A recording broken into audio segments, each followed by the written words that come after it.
following is a special holiday presentation. Season's greetings from all of us at ABC Sports.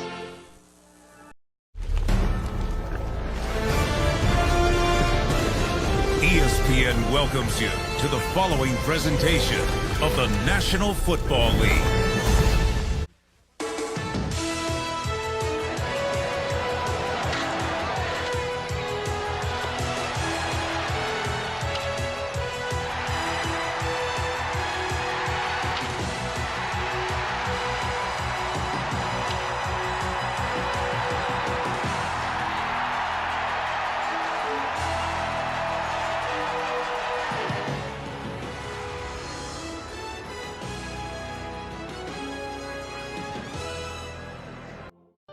Hello, I'm Lisa Osteen, and the message of hope is being spread around the world through your support of the ministry. As we look to close out 2022 and begin a fresh new year, we hope that you will make this ministry a special part of your year-end giving. We're so grateful for all that God is doing, but especially thankful for you and your giving that helps make it all possible. God bless you.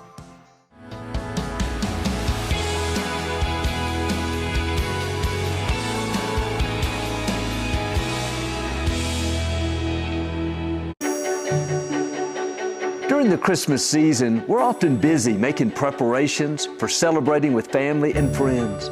But it can also be a time of stress, worry, and disappointment. We can start to feel discouraged. But what if God is using these as divine detours?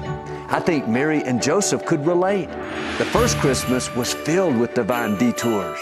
Join me and my friends for this special holiday program prepared just for you.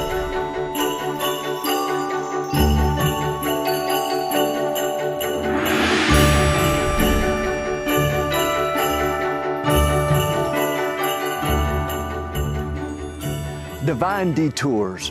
We all have times in life where things go wrong. Unexpected challenges, closed doors, people that walk away. It's easy to get discouraged and think we must have missed it because it didn't work out. But God uses the wrongs to move us into our purpose. And what looks like a setback is really a divine detour. The hand of God taking us through wrongs that are leading us to rights. We don't understand it. Doesn't make sense to us. They lied about me. That's wrong. The pandemic hit right when I started my business. That's wrong. I know it's unfair. I know it doesn't feel good, but the wrongs are necessary to get to the rights. They're all a part of God's plan. You couldn't become who you were created to be without the wrongs. If you don't understand this, you'll fight everything that goes wrong. Upset over that coworker that left you out, bitter because that person walked away, discouraged over that plan that fell through. But what if you knew it had to happen, that God was using the wrongs, that what you thought is a setback is really a divine detour? Then you'd stay in peace. You'd say, God, I don't understand it. It feels wrong to me, but I trust you. I know you're ordering my steps. I know you know what's best for me. We see this outlook in the Nativity story. Mary was a teenager living in Nazareth. She was engaged to get married to a young man named Joseph. You can imagine how excited she was, planning a wedding, picking out the flowers, girlfriends giving her a shower. Joseph was a great catch, fine, upstanding man. This was one of the best times of her life. Then an angel came and told her she was going to have a baby without knowing a man, that he would be the Messiah. She couldn't believe it. This was amazing news. Out of all the women in the world, she had been chosen to carry Jesus. What the angel didn't tell her was there were going to be a lot of wrongs before the right came. In a sense, she was pregnant at the wrong time. She wasn't married yet. When she told Joseph that she was going to have a baby, but it wasn't another man, it was the Holy Spirit, he said, yeah, right. What are you going to join the Real Housewives of Nazareth? I don't think so. He was so upset, he was about to break off the engagement.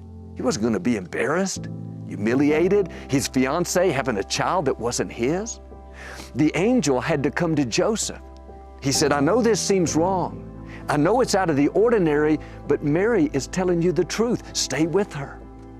I can hear people in town begin to talk about Mary. Look at her. She's pregnant, not even married. Gossip, slander. That was hurtful, another wrong. 9 months in, she was about to have the baby, and King Herod called for a census, said everyone had to travel to Bethlehem to be accounted for. It was the wrong time to travel. She was tired, can't sleep, feet swollen, back hurts. And Joseph, you want me to get on a donkey and travel 90 miles to Bethlehem, bouncing up and down? You better go back and pray again. That word was not from God. They arrived in Bethlehem late one night. Joseph went to a hotel, asked for a room. The innkeeper said, sorry, no room tonight, we're full. Please, can't you do anything? My wife's about to have a baby. We traveled a long way. Sorry, sir, we have nothing. Closed door, another wrong. I'm sure Mary wanted to tell the angel, you said I was going to give birth to the Messiah, that something awesome was going to happen, but you didn't tell me about all these other things. God was showing us you have to go through the wrongs before you get to the right.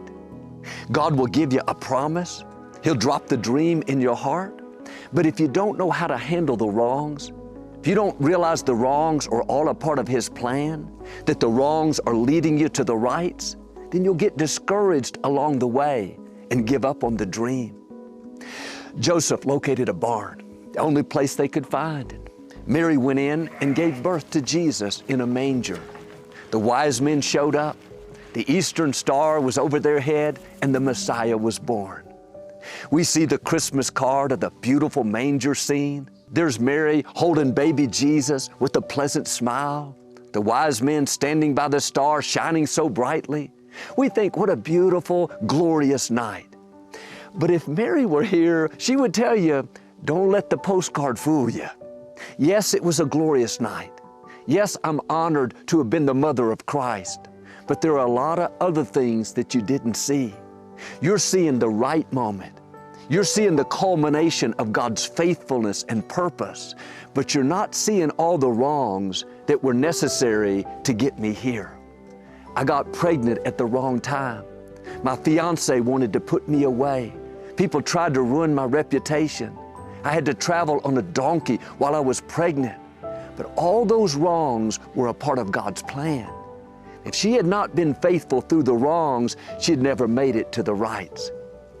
It's significant that the angel had to come to Joseph and say, in effect, stick with her. I know it looks wrong. I know it's the wrong timing.